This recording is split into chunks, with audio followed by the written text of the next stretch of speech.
Bienvenue à la Bible en un an. Pour rester connecté, rendez-vous sur réveilquebec.com ou sur Instagram. Et maintenant, voici l'évangéliste Emmanuel Ouellet. Romains 15. Nous qui sommes forts, nous devons supporter les faiblesses de ceux qui ne le sont pas, et ne pas nous complaire en nous-mêmes. Que chacun de nous complaise au prochain pour ce qui est bien en vue de l'édification. Car Christ ne s'est point complu en lui-même, mais, selon qu'il est écrit, les outrages de ceux qui t'insultent sont tombés sur moi. Or, tout ce qui a été écrit d'avance l'a été pour notre instruction, afin que, par la patience et par la consolation que donnent les Écritures, nous possédions l'espérance. Que le Dieu de la persévérance et de la consolation vous donne d'avoir les mêmes sentiments, les uns envers les autres, selon Jésus-Christ, afin que tous ensemble, d'une seule bouche, vous glorifiez le Dieu et Père de notre Seigneur Jésus-Christ. Accueillez-vous donc les uns les autres, comme Christ vous a accueillis, pour la gloire de Dieu. Je dis en effet que Christ a été serviteur des circoncis pour prouver la véracité de Dieu en confirmant les promesses faites au Père. Tandis que les païens glorifient Dieu à cause de sa miséricorde, selon qu'il est écrit, « C'est pourquoi je te louerai parmi les nations, et je chanterai à la gloire de ton nom. » Il est dit encore, « Nations, réjouissez-vous avec son peuple. » Et encore, « Louez le Seigneur, vous toutes les nations.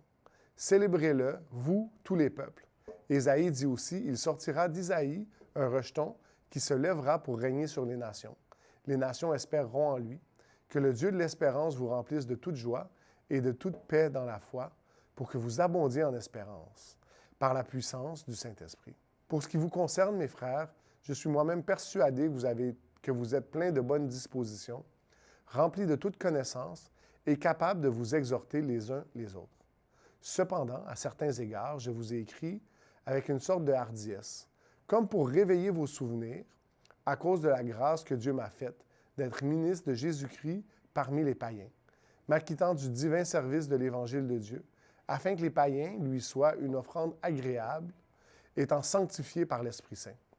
J'ai donc sujet de me glorifier en Jésus-Christ pour ce qui regarde les choses de Dieu, car je n'oserais mentionner aucune chose que Christ n'ait pas faite pour moi pour amener les païens à l'obéissance par la parole et par les actes. Par la puissance des miracles et des prodiges, par la puissance de l'Esprit de Dieu, en sorte que, depuis Jérusalem et les pays voisins, jusqu'en Illyrie, j'ai abondamment répandu l'Évangile de Christ et je me suis fait honneur d'annoncer l'Évangile là où Christ n'avait pas été nommé, afin de ne pas bâtir sur le fondement d'autrui, selon qu'il est écrit, « Ceux à qui il n'avait point été annoncé verront, et ceux qui n'en avaient point entendu parler comprendront. » C'est ce qui m'a souvent empêché d'aller vers vous. Mais maintenant, n'ayant plus rien qui me retienne dans ces contrées, et ayant depuis plusieurs années le désir d'aller vers vous, j'espère vous voir en passant, quand je me rendrai en Espagne, et y être accompagné par vous, après que j'aurai satisfait en partie mon désir de me trouver chez vous. Présentement, je vais à Jérusalem pour le service des saints, car la Macédoine et l'Achaïe ont bien voulu s'imposer une contribution en faveur des pauvres parmi les saints de Jérusalem. Elles l'ont bien voulu et elles leur devaient, car si les païens ont eu part à leurs avantages spirituels, ils doivent aussi les assister dans les choses temporelles. Dès que j'aurai terminé cette affaire et que je leur aurai remis ces dons, je partirai pour l'Espagne et passerai chez vous. Je sais qu'en allant vers vous, c'est avec une pleine bénédiction de Christ que j'irai. Je vous exhorte, mes frères, par notre Seigneur Jésus-Christ et par l'amour de l'Esprit, à combattre avec moi en adressant à Dieu des prières en ma faveur, afin que je sois délivré des incrédules de la Judée et que les dons que je porte à Jérusalem soient partagés, agréés des saints, en sorte que j'arrive chez vous avec joie, si c'est la volonté de Dieu, et que je jouisse au milieu de vous de quelque repos. Que le Dieu de paix soit avec vous tous. Amen. Genèse, chapitre 36. Voici la postérité d'Ésaü, qui est Édom. Ésaü prit ses femmes parmi les filles de Canaan. Ada, fille d'Élon, le Hétien. Oholibama, fille d'Anna, fille de Tibéon, le Hévien, et Basmat, fille d'Ismaël, sœur de Nébajot. Ada enfanta à Ésaü Eliaphaz, Basmat enfanta Réuel, et Olubama enfanta Jéhush, Jaélam et Coré, et ce sont là les fils d'Ésaü qui lui naquirent dans le pays de Canaan. Ésaü prit ses femmes, ses fils et ses filles, toutes les personnes de sa maison, ses troupeaux, tout son bétail et tout le bien qu'il avait acquis au pays de Canaan, et il s'en alla dans un autre pays, loin de Jacob son frère, car leur richesse était trop considérable pour qu'ils demeurassent ensemble, et la contrée où ils séjournaient ne pouvait plus leur suffire à cause de leurs troupeaux. Ésaü s'établit dans la montagne de Séir. Ésaü, c'est Édom. Voici la postérité d'Ésaü, père d'Édom, dans la montagne de Séir. Voici les noms des fils d'Ésaü. Éliphaz, fils d'Ada, femme d'Ésaü. Réuel, fils de Basmat, femme d'Ésaü. Les fils d'Éliphaz furent Théman, Omar, Tsépho, Gaétam et Kénaz. Et Timna était la concubine d'Éliphaz, fils d'Ésaü. Elle enfanta à Éliphaz Amalek. Ce sont là les fils d'Ada, femme d'Ésaü. Voici les fils de Réuel, Nahat, Zérak, Shama et Misa. Ce sont là les fils de Basmat, femme d'Ésaü. Voici les fils d'Oholibama, fille d'Anna, fille de Tibéon, femme d'Ésaü. Elle enfanta Ésaü, Jéhush, Jalam et Coré. Voici les chefs des tribus issus des fils d'Ésaü. Voici les fils d'Éliphaz, premier-né d'Ésaü. Le chef Théman, le chef Omar. Le chef Tsépho, le chef Kénaz. Le chef Coré, le chef Gaétam, le chef Amalek. Ce sont là des chefs issus d'Éliphaz dans le pays d'Édom. Ce sont les fils d'Ada. Voici les fils de Réuel, fils d'Ésaü, le chef Nathan, le chef Zérak, le chef Shama, le chef Misa. Ce sont là les chefs issus de Réuel dans le pays d'Édom. Ce sont là les fils de Basmat, femme d'Ésaü. Voici les fils d'Oholibama, femme d'Ésaü, le chef Jéshuk, le chef Jaélam et le chef Coré. Ce sont là les chefs issus d'Olibama, fille d'Anna, femme d'Ésaü. Ce sont là les fils d'Ésaü et ce sont là leurs chefs de tribu. Ésaü, c'est Édom. Voici les fils de Séir, les Oriens, habitants du pays, Lotan, Shobal, Tibéon, Anna, Dishon, Etzer et Dishan. Ce sont là les chefs des Oriens, fils de Séir dans le pays d'Édom. Les fils de Lotan furent Ori et Mam. La sœur de Lotan fut Timna. Voici les fils de Shobal, Alvan, Manahat, Shepho et Onam. Voici les fils de Tibéon, Aja et Anna. Et c'est Anna qui trouva les sources chaudes dans le désert quand il faisait paître les ânes de Tibéon, son père. Voici les enfants d'Anon, Dishon et d'Oholibama, fille d'Anna. Voici les fils de Dishon, Hemdan, Eshban, Jitran et Karen.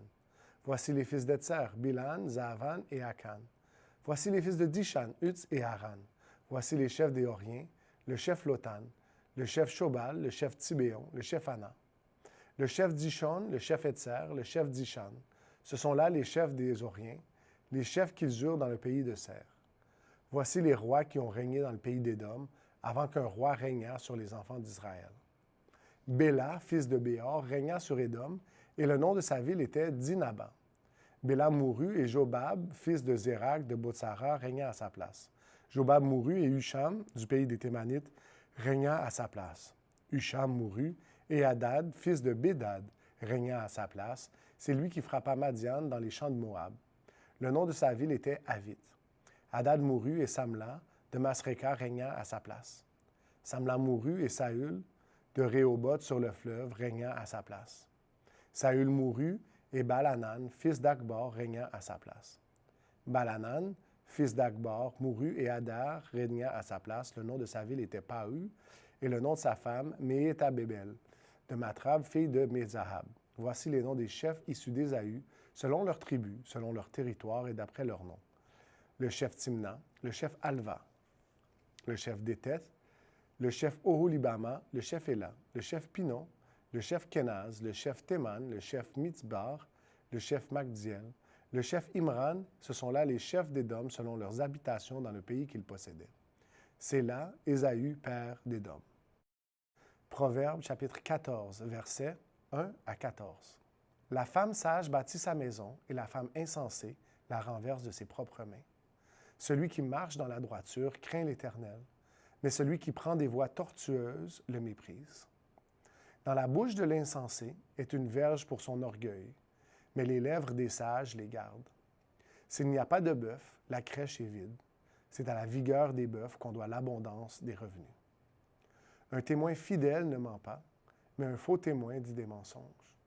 Le moqueur cherche la sagesse et ne la trouve pas. Mais pour l'homme intelligent, la science est chose facile. Éloigne-toi de l'insensé.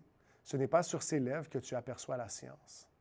La sagesse de l'homme prudent, c'est l'intelligence de sa voix. La folie des insensés, c'est la tromperie. Les insensés se font un jeu du péché, mais parmi les hommes droits se trouve la bienveillance. Le cœur connaît ses propres chagrins, et un étranger ne saurait partager sa joie. La maison des méchants sera détruite, mais la tente des hommes droits fleurira. Telle voie paraît droite à un homme, mais son issue, c'est la voie de la mort. Au milieu même du rire, le cœur peut être affligé, et la joie peut finir par la détresse. Celui dont le cœur s'égare se rassasie de ses voies, et l'homme de bien se rassasie de ce qui est en lui. Soyez bénis et passez une très bonne journée. Merci de partager la Bible en un an. Si vous êtes intéressé à participer à la mission de partager l'Évangile à cette génération, visitez réveilquebec.com et cliquez sur « Donner maintenant ». Merci d'avance. Nous espérons vous voir bientôt.